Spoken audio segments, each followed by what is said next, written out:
I want to tell you about the moment I realized this had stopped being strange and had become something else entirely. I was sitting at my kitchen table on a Tuesday evening, and I had just found the fourth note. Not the fourth note that month, the fourth note that week. This one was tucked under the windshield wiper of my car, which was parked in a private lot behind my apartment building. A lot that required a key fob to access. A lot that he should not have been able to get into. The note said, and I'm going to read this to you exactly as he wrote it. I know you feel it too. We have been here before. I am patient. Gatsby was patient. I sat at that table for a long time. I had a phone in my hand and I wasn't sure who to call because the thing about this situation, the thing that had made it so difficult to explain to anyone for the past 4 months, was that he had never once threatened me. He had never raised his voice. He had never put his hands on me. And when I tried to describe what was happening to people who hadn't seen it firsthand, it came out sounding like a story about a man with a crush, which is not what this was. I need to take you back to where this started, which was a literature class during the spring semester of my junior year of college. I was 20 years old. His name was Marcus, and he was a graduate student TA-ing the course. I want to be upfront about something. When I first met him, I thought he was interesting. He was clearly intelligent, and he had a quiet intensity about him that reads as depth when you're 20 and taking a class on the American novel. He paid attention to what I said in discussion in a way that felt at the time like being seen. He approached me after the third class.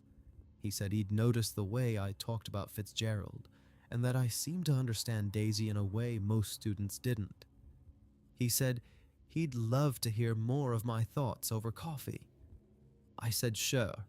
I said it the way you say sure when you're 20 years old and a graduate student singles you out and it still feels like a compliment. That coffee was the only time I voluntarily spent time alone with Marcus. I want to make that clear right now. 1 coffee, 1 hour.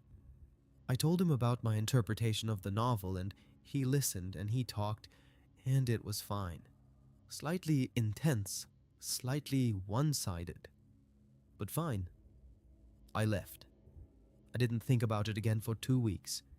He emailed me after the next class. Not through the university system, but through my personal email address, which I had not given him. He said he'd found it through the student directory and hoped I didn't mind. He said he'd been thinking about our conversation. He said there was something he'd been wanting to say but hadn't known how to say it in person. He said he believed we had met before. Not in this life. He was specific about that. He said he had a strong and recurring sense that we had known each other in a previous existence, and that seeing me in class had triggered a recognition that he couldn't explain rationally but couldn't ignore. He said he wasn't asking me to believe it, just to consider it. I read that email 3 times. I didn't respond. I want to tell you what I was thinking, because I think it matters. I was not afraid yet. What I was uncomfortable. The specific discomfort of someone who has been handed a thing they didn't ask for and don't know what to do with. I told my roommate about it, and she laughed and said, "At least he's creative." That was the end of the conversation. He sent another email 4 days later. This one was longer. He had been reading about past life connections, he said, and what he found resonated with what he'd been feeling. He mentioned The Great Gatsby specifically for the first time. Not as a novel we discussed in class, but as something closer to a text he was living. He said he identified with Gatsby not as a cautionary tale, but as a model. The devotion, the patience, the certainty. I replied to that one. I told him I appreciated his interest, but I didn't share his perspective, and I'd prefer to keep our interaction professional since he was a TA in my course. He replied within minutes. He said he understood and that he respected my position and that he wasn't trying to pressure me. He said he just wanted me to know that he would be there, that he wasn't going anywhere, that real things took time. I went to my professor. I explained the emails. The professor said that sounded uncomfortable and that I should contact the university's student affairs office if it continued. Then the professor said that Marcus was one of the most promising graduate students in the department and asked if I was certain I'd read the emails correctly. I was certain. The emails stopped. For about 6 weeks, nothing. I finished the semester. I moved into a summer sublet across town, started a job. I allowed myself to believe that the conversation with the professor had worked and that the professional risk had been enough to make him reconsider. Then the notes started.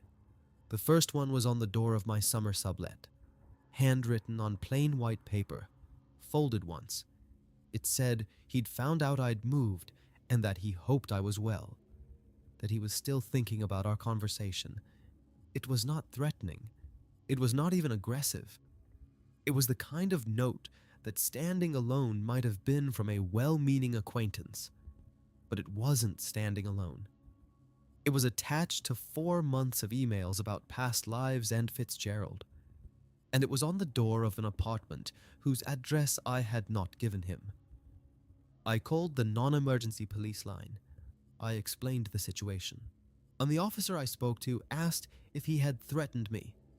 I said no, not in explicit terms. The officer said that what I was describing sounded more like a misunderstanding and suggested I talk to him directly to clear the air. I did not talk to him directly. I changed my locks. The notes continued once a week, sometimes twice, always handwritten, always placed somewhere that required him to have followed me or watched me to know.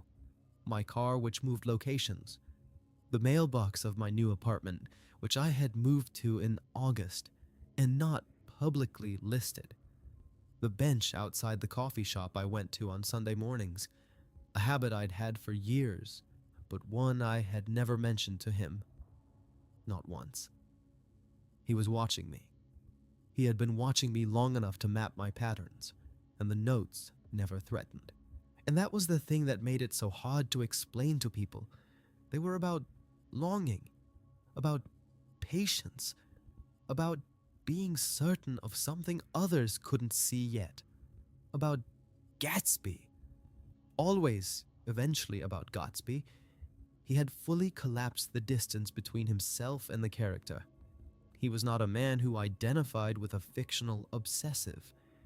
He was a man who had decided he was one. The fourth note, the one in the key fob parking lot, was the one that made me stop trying to handle it quietly. I went to the campus police the next morning with printed copies of every email and photographs of every note. I had dated and logged all of them. My roommate had suggested I start doing that in July, and I'm grateful she did. The campus officer I spoke to this time was different.